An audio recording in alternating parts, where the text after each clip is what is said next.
I'm Ron and I'm back again, already with another RSR Classic. Tonight I am reviewing Toronto FC versus Columbus Crew from May of 2017. Toronto FC win 5-0 on the night, and what a beautiful match this was.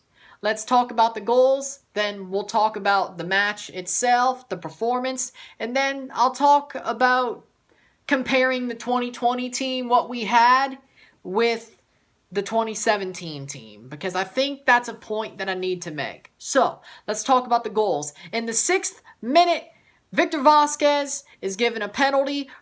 Toussaint Ricketts is taken down in the box. When he was clean through, taken down in the box, the ref gives a penalty to Toronto FC. And Victor Vasquez goes up to take it.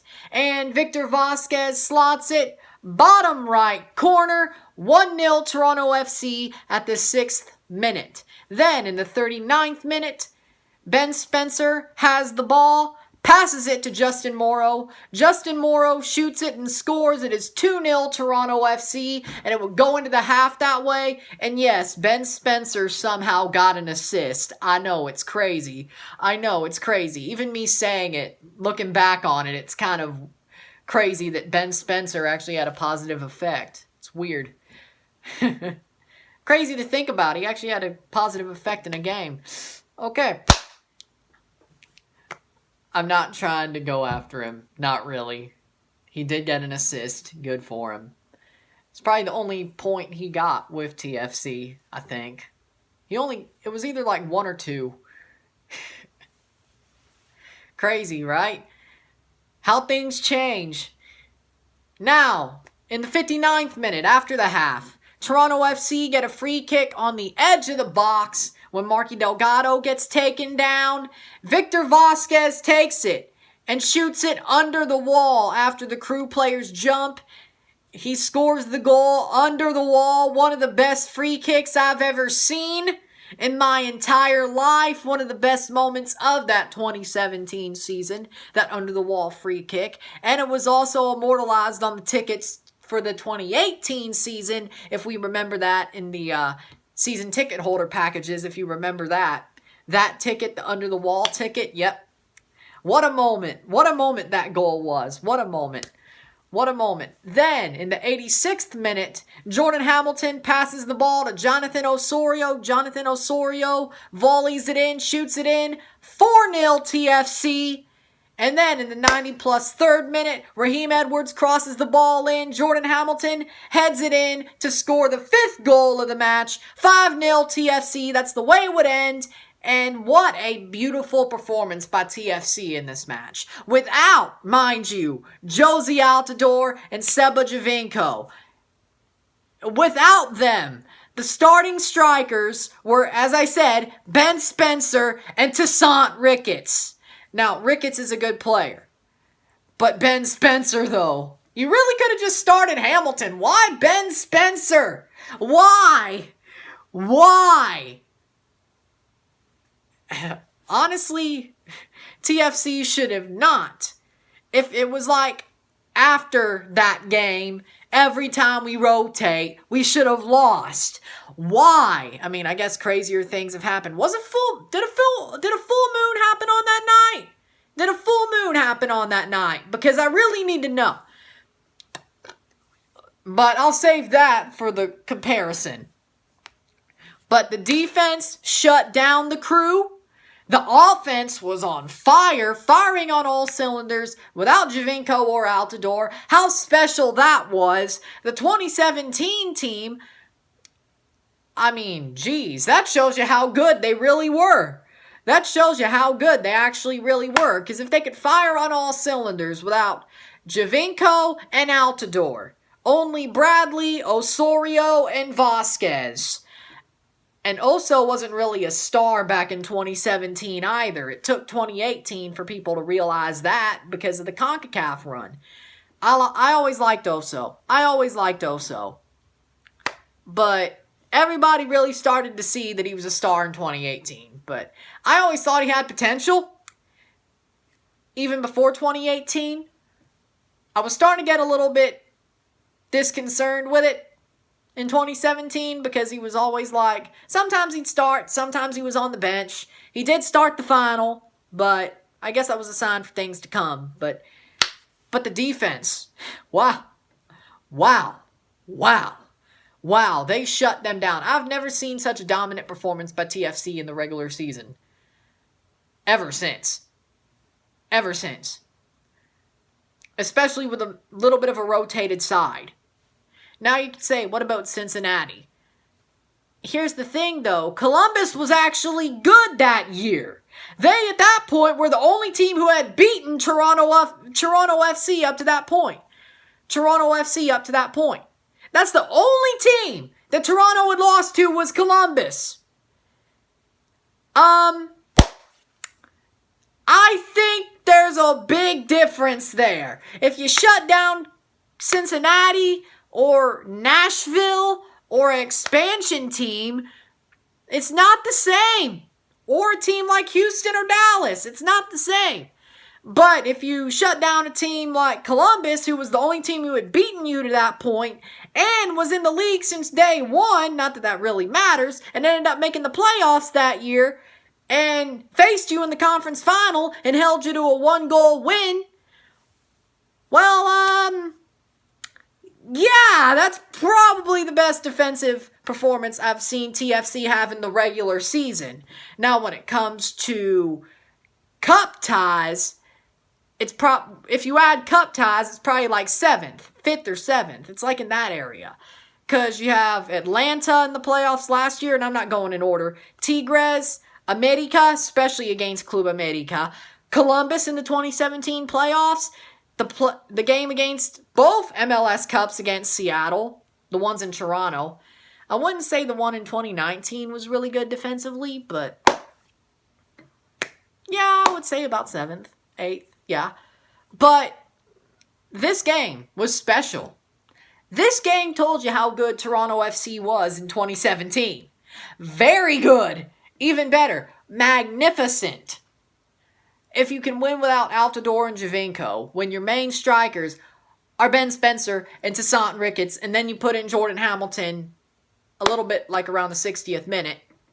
Yeah, I mean, that's a pretty special win, isn't it? It's pretty special. Yeah. That would never happen nowadays. But the defense shut them down. The offense on all cylinders. Vanny, amazing tactics. So yeah, let's compare it.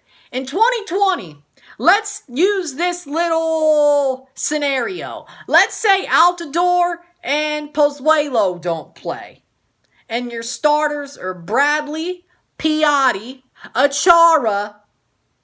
Let's just go through this.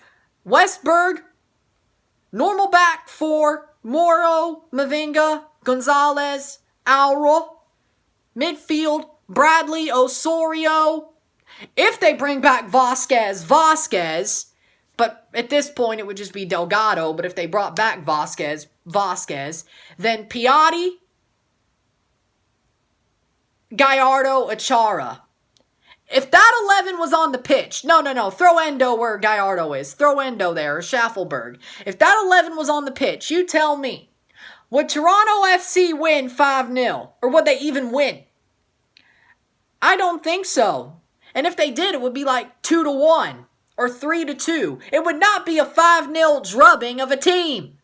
Especially against a playoff team. They would not do what they did in this game with that type of lineup nowadays. I'm sorry. We've seen it we've seen it 20 times. It feels like 20 times. More like 10, but honestly 10, but it feels like 20 times. Like Houston last year. What did we do? Lose to a horrible team 3-1. Dallas last year. Lost 3-0. Rotated. Oh, wait. Real Salt Lake. Lost last year. San Jose. Lost. In 2018, Colorado. Lost. Houston. Again. 5-1 loss. And you're telling me. Oh, Atlanta last year. 2-0 loss at the Benz in May. Tell me, you really think they would pull that off nowadays? It must be a full moon. If they do, it must be a full moon. I will say that. I will say that. There is no way in hell. No way in fresh hell that Toronto FC would do that nowadays with that 11. So that was special. That tells you how good 2017 really is. Could 2020 do that? If they win, it's going to be like a 2-1 win by the skin of their teeth. You'll see the enamel falling off their teeth as soon as they're walking off the pitch. That's what you're going to see. And their gums bleeding. That's what you're going to see. And probably their eyes too. And them about to puke on the side of the pitch if they win that game. That's for sure. This was a massacre. The 2020 team, if they got rotated like that, would be massacred. Would be massacred. And I love Achara. I think Piatti could do a job. Endo's a good winger. Vasquez, Bradley, Osorio, that's a good midfield, I think. Good enough. You still have the same back line as normal. Maybe Larea starts. And then Westberg in goal. You should be fine, but it ain't going to be 5-0. I mean, seriously, we've learned this. How did it change? How that when we rotate, we screw it all up? We can't win. How did that change? That's the question that comes from this game. That's my question for you. You can answer it. I don't care. I don't understand it. How do you massacre Columbus like that in 2017 when your starters at striker are Ricketts and Spencer, but you can't even win a game rotating nowadays? What's the difference? What changed? What changed? What changed? That's the question. It's amazing what they did. That's why I like that they showed this game tonight. Because it's amazing. Watch it. Any Toronto FC player, if you're watching this video, I hope you watch that match. Especially if you're a bench player. Especially if you're a rotation player. And some of you, I'm not mad at. But if you do, if there is a rotation during the season, if it comes back, play like that. Play like that. Don't play like you chickens with your heads cut off, like the Houston game last year, and like the Dallas game last year, if I could name a few. That's exactly what I'm saying. Use that as film. Use that as a lesson. If a player is watching this review video, use that as a lesson. A current player, not a player from 2017, because you know. But still, use that as a lesson. Learn. Learn how to win when rotated. I'm saying, what changed? What happened? That's the thing. What happened? Is it injuries? Is it that Vanny finally got figured out? What is it? What is it? Is it Vasquez? Is that the only difference? What was it? What was it? Because if Vasquez was the only difference, Pozuelo played a lot of those games where everybody got rotated and he was the star.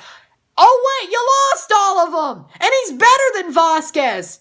And I love Vasquez. Great player. But Pozuelo is a younger, better Vasquez who has knees. And you still lost. Explain to me how that works.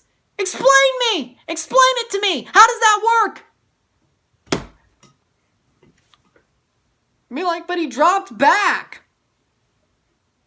Okay. So maybe they should have threw him up there and let Liam Fraser do the job that he's supposed to do when he replaces Michael Bradley. That he can already do. All right. Wow. Simple. I fixed that already. Great. So yeah, there's the little bit of a comparison there. So if you like this video, like it, share, subscribe. You know what it is. Tell all your friends. Tomorrow, I'm going to talk about the Vasquez and De Guzman rumors. Why? Because I can.